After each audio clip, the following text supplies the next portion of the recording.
I'm Chris Lee of Southeastern 14, joined by Blake Lovell, also of Southeastern 14. Blake, we are heading into a great weekend of SEC basketball, which I think, frankly, with as many good teams as there are in this league, they all are. Let's start in order of tip-off, maybe the biggest game of the weekend, also the first game, Tennessee going to Kentucky. Line's not out on this, but the Wildcats a 5-point favorite in Lexington where they've been just so good all year. Yeah, I think that's about right. I think I'd pick Kentucky in a game like this. I think it comes down to what we talked about. I mean, it's the big man in the middle Mm. there that can do anything and everything. And if Oscar Tshiebwe is on the floor, I think that Kentucky has a big advantage here in terms of just the front court play and such. And that's obviously not a knock on Tennessee's front court. I mean, we know what Fulkerson can do, and I think those kind of things are just you just watch a guy like we said, like Tshiebwe having the kind of year he's had, and I just think that he's probably going to still have a pretty good chance to do what he wants in this game. But that also comes into, like we've said, I mean, you look at a team like Tennessee defensively and what they're able to accomplish. I mean, this will be, to this point, I mean, Kentucky struggled a bit against LSU on the road.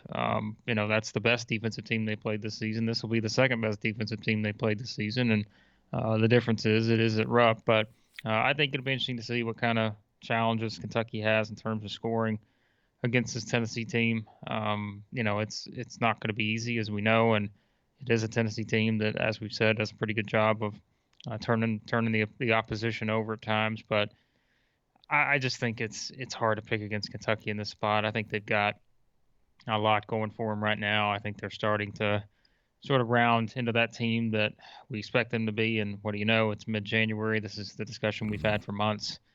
This is when they really start to find their way, and I think we've seen that to this point. So I lean towards Kentucky here. I think they win this game, and I think that the big question is, for Tennessee, how do they look offensively?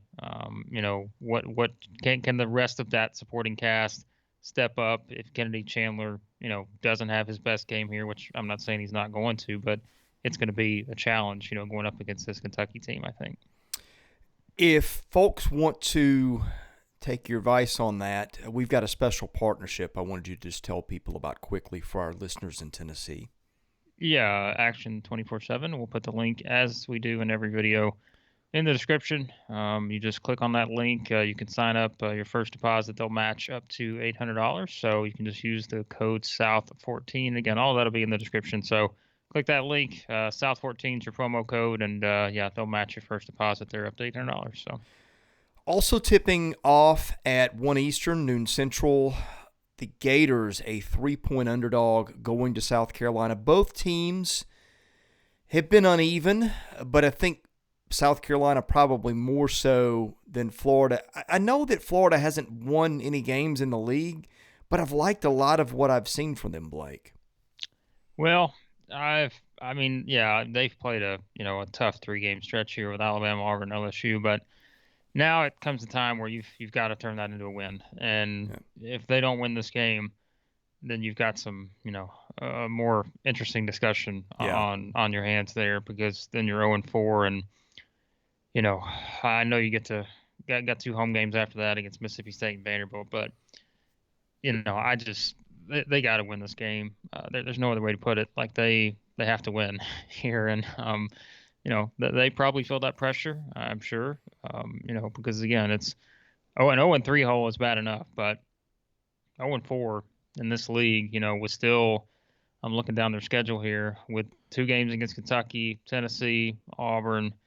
The rest of the schedule is actually pretty manageable, for Florida. So maybe that is something to where they'll probably be able to find some wins. But now they've entered the point to where it's, again, you have to win games. And I think this is one that they have to win. But I'm just telling you right now, I think it's going to be a grind. I think it's going to be not going to be easy for them to go in and win this game by double digits. Maybe they do, because I do think they're a better team than South Carolina. On a neutral court, I'd probably pick Florida by double digits. They'd probably win by 10 or more. But on the road, I just don't know. And I think, though, how you're going to see this game play out is we talked about it with South Carolina. They're not a great offensive team at all. And I think there's one big stat that stands out, right, when you look at this on paper, and that is the fact that Florida forces turnovers, South Carolina turns the ball over. And I think that's probably the difference in this game. But for some reason, I just think that this is going to be a grind. And maybe I'm wrong. Maybe Florida comes out and wins by 20. But I get a sense that you're 0-3. They've struggled a bit, even though they have played well at times against, what I think is three better teams. But this is still this is a South Carolina team too that's kind of in the same scenario where it's like they feel like they really need to get a win here, and I don't think it's going to be easy for Florida. Yeah, I knew what you were going to say before you said it, because South Carolina's had several 20-plus turnover games recently. Now, the Gamecocks did turn it over 22 times a week ago on the road and win. So there's that. They have overcome this just through hard-nosedness, for lack of a better word. But I'm with you. I just like Florida more in this game too. Yep, I think they're the pick, but I think this is going to be a down-to-the-wire type game here. Just that's my expectation. We'll see if right or wrong on that. Now, here's one that if you had said this a month or 6 weeks ago, we would have both said you're nuts. Ken Pom has got LSU a 12-point favorite over Arkansas in Baton Rouge. Sounds about right to me now. Like you said, if you'd have said it 2 months ago, you wouldn't have thought that. But I think it's about right. I just don't. I think this is a bad matchup for Arkansas. I think that this is one where we talked about it, right, with their sort of inconsistency, their inability at times to make shots from the outside.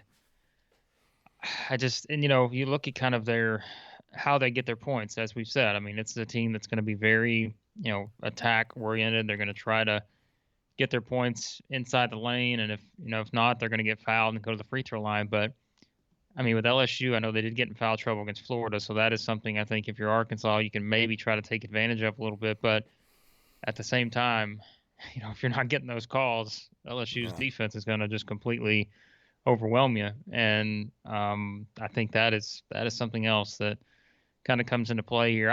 We talked about it in the last video. I have no reason right now against any other team in the SEC. I have no reason to not pick LSU to win unless they're playing Auburn. I think LSU is the second best team, and even without Xavier Pinson, I haven't looked, but I don't know if he's going to play or not. I assume there's a possibility, but maybe I'm wrong on that. We can look that up in a second, but I think either way, right? Like we just Eric Gaines was pretty good in his absence, yeah. Yeah, I mean it's like they won at Florida without him, so this is a big game for Arkansas, like we've mentioned. I mean, this is, again, was that blowout against Missouri, is that going to be enough to, kind of send you in the right direction? I think it helps them out a lot to win the game the way that they did, not just that they won, but it's just this is a different beast. Like Missouri and LSU are two completely different teams, and I think having to go on the road and try to win this game, maybe this is that. If I'm looking across the board here and I'm looking at a game where I'm like, I think this is, and let me just say this now before we talk about some of the other games, and we just talked about one. I think this is the potential to be, upset city here in terms of all of these games. I think you could kind of look at and make a case for the underdog here in some of these games and feel like there's a possibility. I think you could on this one, but I'm not doing it. I just think that LSU is too good defensively, and when you look at what we've seen from Arkansas, I just don't get a sense that this is a great matchup for them, at least on paper. Yeah, two things. I don't know if Arkansas had a get-right game against Missouri or if that's just a reflection of how bad Missouri is. I tend to lean towards the latter. Although, look, Eric Musselman's done a tremendous job. They have talent. So if they get it together and play well and maybe squeak into the NCAA tournament, wouldn't be the craziest thing we've ever seen. So there's that. The other thing, though, and we've seen this time and time again, LSU just gets so many easy points in transition. They're hard to stop at the rim, and I think that's a problem for Arkansas. Yeah, and I don't, as we said too, LSU's not a great offensive team, but this doesn't matter at this point. Like maybe it does matter in this game. Maybe Arkansas plays so well defensively, but I I haven't seen that enough from Arkansas. Again, I don't think you can even compare this year's team to last year's team in terms of defense. I don't think they're on the same plane there at all. I No, think not that even close. they're just completely different, and because of that, I just don't like. I could see it again from the aspect of maybe that win against Missouri was just so significant that Arkansas just rides that momentum here and just picks up, because there are going to be teams that lose games you don't think they should. Maybe this is that game for LSU where they've, all of a sudden, as we said, started 3-1, great start. They've beaten Kentucky, Tennessee, they lost at Auburn, but maybe this is just one of those games where it kind of slips up on you. And, maybe that's where we start having more discussions about LSU, because after this, right, they play at Alabama and at Tennessee. But I just think that we have to go off of what we've seen to this point, and there's no reason for me to pick against LSU in this spot, given what we've seen from both teams. Okay, that one tips off at 2 Eastern, 3:30 Eastern. A&M and Missouri tip off. A&M, according to Ken Pomeroy, a 6-point favorite in Columbia. I know Missouri's been dreadful on the road. This time they're at home, where they did beat Alabama a week ago. Does that mean anything in this case? I have no idea. There you go. There's your honest answer. I have no clue what you're going to get in this game. So if you're taking our Action 24/7, if you're signing up with our promo code South14, I would say stay away from this game, because I want no part of it. As we've said, Texas A&M's 3-0, but how good are they?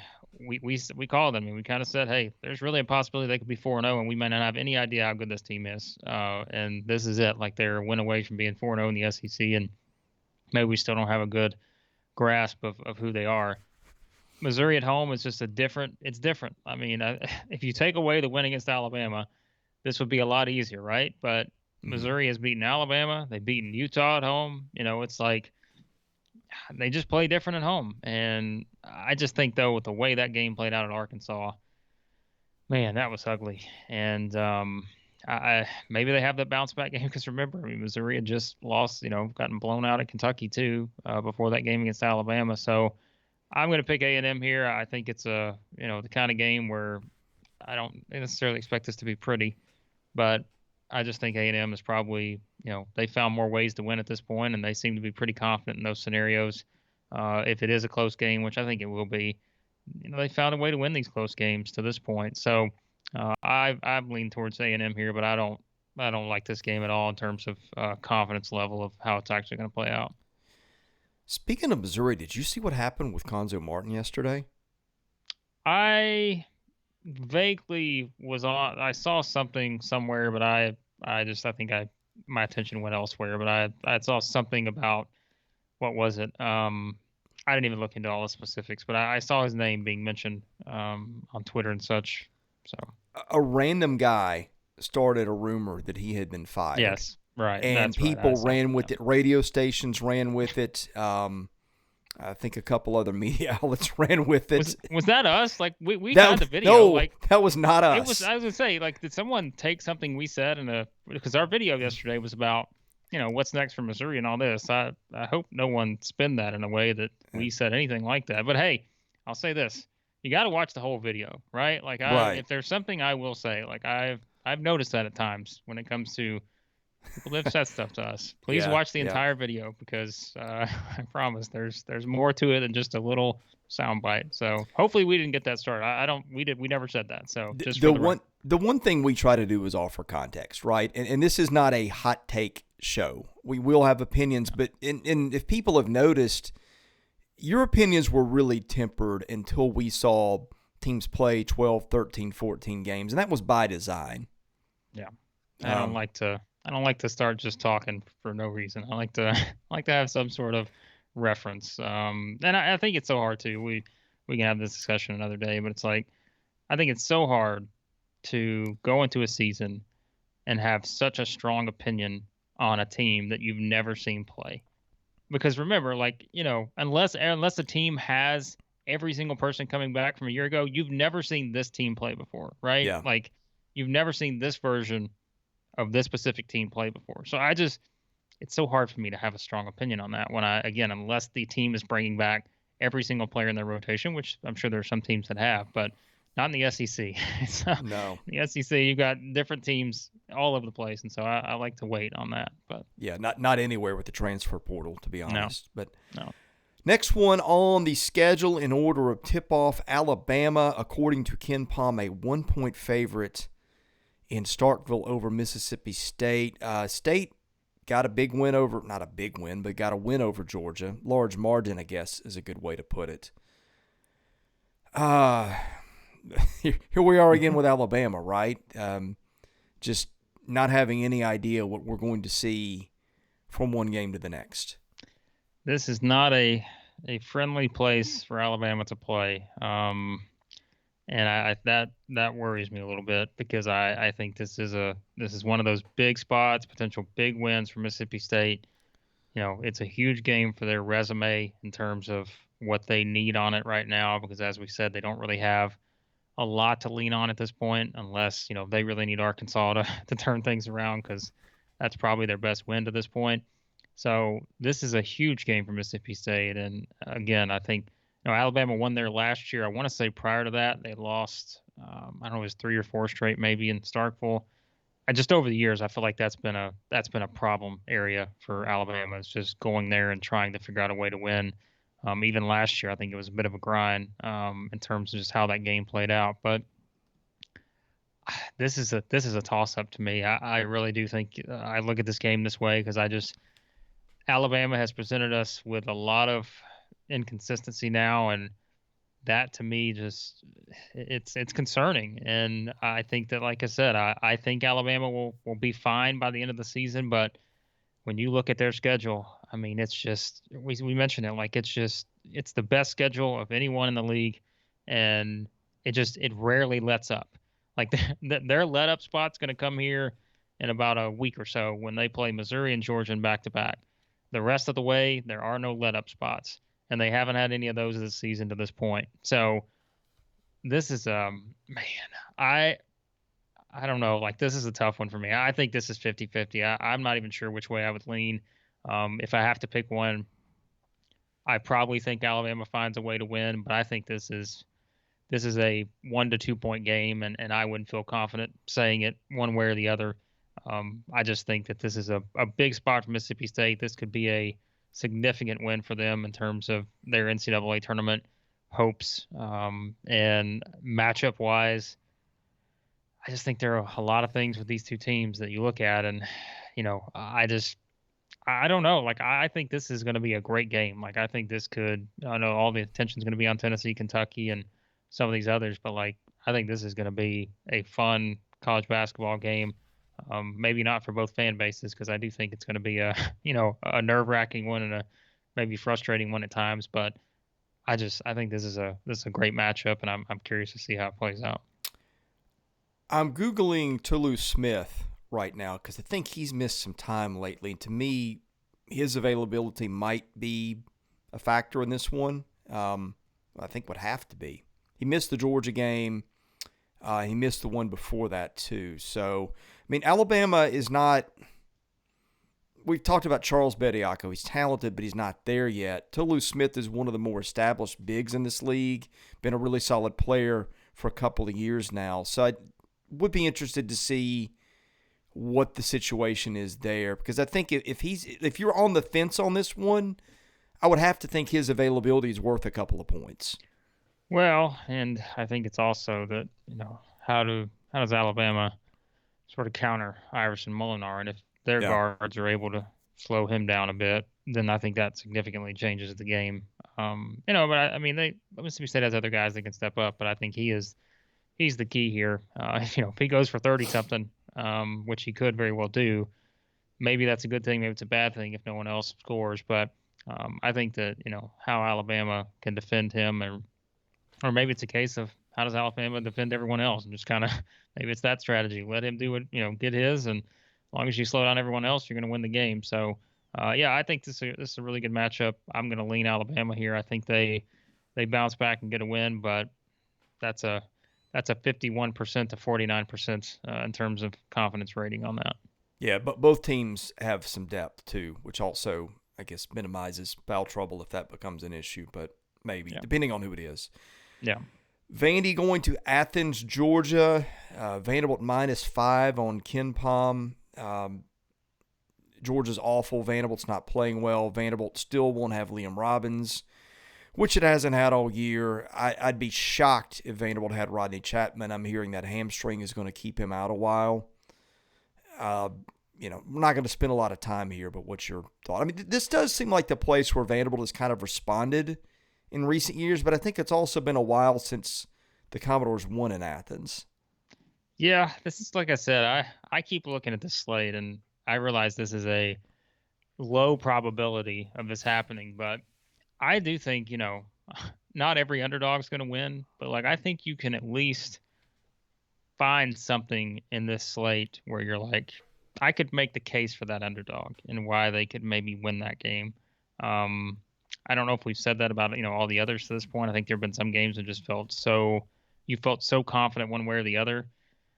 I think these are just a lot of interesting matchups. And this one, again, is not going to get the attention that the others are, but it still, is a scenario where it's like you said, it's Vanderbilt having to go on the road, play what is a desperate team. Like there's no other way to put it. I mean, it's just pure on desperation mode right now for Georgia, who hasn't won a game since, mid-December or so.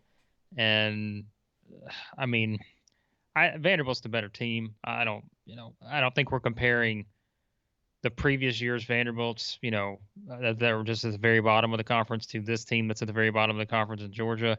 I think this Vanderbilt team is a little bit of a step above that, but it's just never easy going on the road. And like you said, it's never easy, I think, winning there for Vanderbilt specifically. And I'd have to look back at the numbers, but I feel like there's just been some of those games over the years that you've kind of shook your head and been like, they should have won that one. I'm going to pick Vanderbilt. I have to go with a better team in this spot because there's no reason. They don't have any confidence to pick Georgia here. I just think Georgia's just not very good. I don't know how else to say it. And I think Vanderbilt offensively, as long as they can have a couple of those other guys step up, I think that they'll be fine and probably be able to score enough here. I don't think this is going to be much of a defensive game. I think this is probably going to be more of an offensive type game. Maybe I'm wrong on that, but I just think that this is probably a spot where Vanderbilt should be able to get a win. And you know what? I think this is one of those games where like you really learn a lot more about Vanderbilt here, and not because you think they're going to make the NCAA tournament necessarily, but these are the kind of games you have to win if you're going to elevate yourself above that play-in night, right, in the SEC tournament. Like these are the kind of games you have to win. And they've already won at Arkansas. I think they gotta find a way to win this game, even if it is, like I said, probably a bit of a grind maybe at times. Even if it's 5, you still like Vandy? Or is that a stay away? And let me give you a little context here. Georgia's lost 6 games at home. They've lost to Georgia Tech, Wofford, George Mason, East Tennessee State, Gardner-Webb, and Texas A&M. Although, oddly enough, the best team Georgia's played at home was Memphis, and it beat Memphis. That's back when Memphis was really in its inconsistent stage. I would take Georgia +5. I think it's a 5-point game or less, maybe. Well, because Georgia could win this too. Yeah. Right, and that's why I probably feel stronger about that scenario of the Vanderbilt winning by 5 or less, or Georgia winning, than I do Vanderbilt winning in a blowout here. So in that scenario, that's what you lean towards. So. Last one, Auburn at 8:30. According to Ken Palm, 10-point favorite heading into Oxford, Mississippi. The Rebels have played better lately, but Auburn has just been an unstoppable machine anywhere and everywhere. Yeah, this is another one of those where it's like, this has been a problem area for Auburn. Like, even that team, go back to the 30-win, Final Four team, right? Like they got blown out at Ole Miss that year. I think a couple seasons ago, what was it? I'm trying to look back at my notes here on this. They won in double overtime there by a point. Last year, I think it was, they got beat by double digits there then. This has not been, a place that's been very kind to Auburn at times. So I think this is another one where if you just kind of go back and you look at how these two teams have played, I'm going back all the way now. Like there has not been a single game there that Auburn has played and won by double digits. Ooh.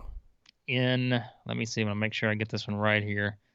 Like I'm looking up and down the line here. I don't think in the Bruce Pearl era they have played in Oxford and won by double digits. Maybe I'm missing one somewhere, but I'm going back through it now and I just haven't seen it. But that is for me to say this. I don't know that we've seen an Auburn team like this, except for that Final Four team. And like I said, that Final Four team did lose there, but I think that was a different Ole Miss team. Most of the games these two teams have played in Oxford have been very close, and it's been one way or the other. But I think this is a game it's tricky. Like it is because we've all been talking Auburn up. What's the conversation been all week? Auburn's going to be the number one team in the country next week, right? Like everyone's saying it. That's exactly what's going to happen. We're already writing it down. But Ole Miss is hearing that too. And I think that with Kermit Davis, I mean, we know him. He is someone that will play that up as much as he possibly can, because that can be a big motivator for a team like Ole Miss, who has kind of been, I don't want to say an afterthought to this point, but they're kind of a team that people have put out there, as sort of just one of those teams that is not going to have it this year to kind of make that run. But we saw them beat Mississippi State by double digits at home there, last week or whatever. And I think, I mean, I'm going to pick Auburn to win this game, but I do think this is kind of a tricky spot. And maybe it is Auburn just coming out and just being so good that they just overwhelm Ole Miss and the Ole Miss just doesn't have the offense. That's what would concern me if you're leaning towards, maybe Ole Miss pulling the upset or keeping this close. This is not a good offensive team. And that's where if they just start missing shots, which against Auburn's defense is they're gonna have trouble scoring against Auburn defense. Look, this is gonna have to be our traditional rock fight, right? Like this is gonna have to be Ole Miss, Tennessee levels if Ole Miss is gonna be able to win here. I don't think they're gonna win a shootout in this game. But I do wonder if that trend of kind of looking at the past results here of these two playing in Oxford, if it is closer than we expect. And I think that's a respect for Kermit Davis more than anything. Just when his teams seem to step up in some of these big spots, and I think with the way they play defense, they could make this thing interesting. But still, I find it hard to pick against Auburn. Okay, two things here.